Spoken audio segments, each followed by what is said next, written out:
not Wildcats. This is Mrs. Walter again as Miss Viola's Swamp. There's 3 books to the Miss Swamp saga. Book number 2 is Miss Nelson is Back. And I thought I'd tell you my surroundings look a little intriguing. The setting that I'm in right now is my camp trailer so that none of my neighbors can see me dressed as Miss Nelson with my socks. I just thought I'd better hide out while I read these.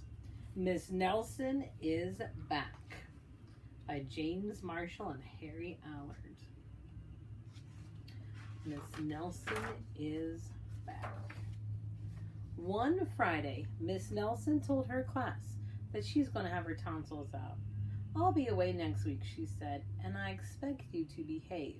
Yes, Miss Nelson, said the kids in room 207. But at recess, it was another story. Well, said the kids, while Miss Nelson's away, we can really act up. Not so fast, said the big kid from 309. Haven't you ever heard of Viola Swamp? Who, said Miss Nelson's kids? Miss Swamp is the meanest substitute in the whole world, said the big kid. Nobody acts up when she's around. Ooh, said Miss Nelson's kids. She's a real witch, said the big kid. Ooh, said Miss Nelson's kids. I just bet you get the swamp, said the big kid. On Monday morning, Miss Nelson's kids were all in their seats. They were very nervous.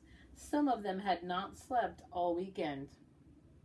If we get the swamp, I'll just die, said one kid. They heard footsteps in the hall. Slowly the knob turned and the door opened. It was Mr. Blandsworth, the principal. I shall personally take over this class, he said. Miss Nelson's kids were so relieved, but they soon learned that Mr. Blandsworth was not a lot of fun. All morning, Mr. Blandsworth tried to amuse the class with his corny card tricks. Oh, brother, said the class. That afternoon, Mr. Blandsworth showed the class his favorite shadow pictures. Kid stuff, said the class. The next day, Mr. Blandsworth demonstrated his favorite bird calls. They were not a success. And for 2 days, Mr. Blandsworth showed slides of his goldfish, Lucille. Miss Nelson's kids had never been so bored. While dusting erasers in the schoolyard, 3 of the ringleaders of 207 discussed the situation. Something will have to be done, they said. We must get rid of Blandsworth. And they hatched a plot. After school, they painted and sewed and borrowed some old clothes. And they practiced some very difficult stunt work in the backyard. Intriguing. The next day, they weren't in class. That's too bad, said Mr. Blandsworth. They'll miss all the excitement.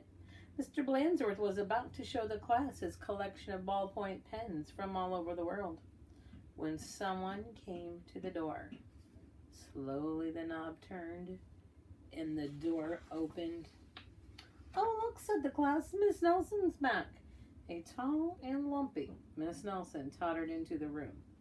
Mr. Blandsworth was surprised. You're back sooner than we expected, he said. The tall and lumpy Miss Nelson didn't speak. Said the kids. Her throat must be sore. Are you sure you're well enough, said Mr. Blandsworth. She's sure, said the kids. Well, in that case, said the principal, I'll be getting back to the office. Nice to have you back, Miss Nelson. And he left the room. Hot dog, cried the class. We got rid of Blandsworth. Now we can do just as we please. And at the stroke of 10, the kids from 207 left the building. No one stopped them. They went straight to the movies where they saw The Monster That Ate Chicago twice. This is living, they said. Afterward, they went to Lulu's where they stuffed themselves silly. But soon they made a serious mistake. Heading back to school, they passed Miss Nelson's house. Miss Nelson couldn't believe her eyes. Those are my kids, she said in a scrunchy voice. What are they doing out of school? And who is that with them? Miss Nelson telephoned Mr. Blandsworth to see what was going on. You're not Miss Nelson, said Blandsworth. Miss Nelson is back. And he hung up. Can't fool me, he said. Said Miss Nelson. Something will have to be done. And she went to her closet. Back in 207, Miss Nelson's kids were spending an agreeable afternoon. They were very pleased with themselves. We should do this more often, they said. They did not notice the figure out in the hall. Slowly the knob turned and the door opened. You know what it's going to be. My name is Viola Swamp, said the lady in a scratchy voice. Yeah, I described the kids the swamp. That's right, said Miss Swamp, and I'm here to whip this class into shape. Get back to those desks on the double. The class did as they were told. The big kid from room 307 was certainly right. Miss Swamp was a real witch. She knew how to get results. The class did a whole week's work in no time. We wouldn't got rid of Blansworth, said they said. Pipe down, said the Swamp, or... Just then, something under a desk attracted her attention. It was a mask. Aha, said Miss Swamp, so that's your little game. Then she tried on the mask just as Mr. Blansworth stepped into the room. Miss Nelson, said Blansworth, I'm of the opinion that someone has been impersonating you. Uh-oh, whispered the kids. You don't say, Miss Swamp. Probably just some kids acting up. I'm sure it won't happen again. And Mr. Blansworth laughed. And it won't will it, said Miss Swamp to the class, because the swamp will be watching. A minute later, Miss Nelson appeared. I'm back, she said. Hot dog, cried the kids. Are we glad to see you? Didn't you have fun with Mr. Blansworth? Asked Miss Nelson. Said the kids. They decided not to mention Miss Viola Swamp, but they wondered why Miss Nelson hadn't seen her in the hall. Why didn't Miss Nelson see Viola Swamp in the hall?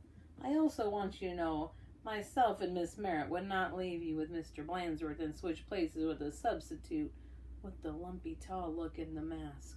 We'd be on to them. Bye, Wildcats.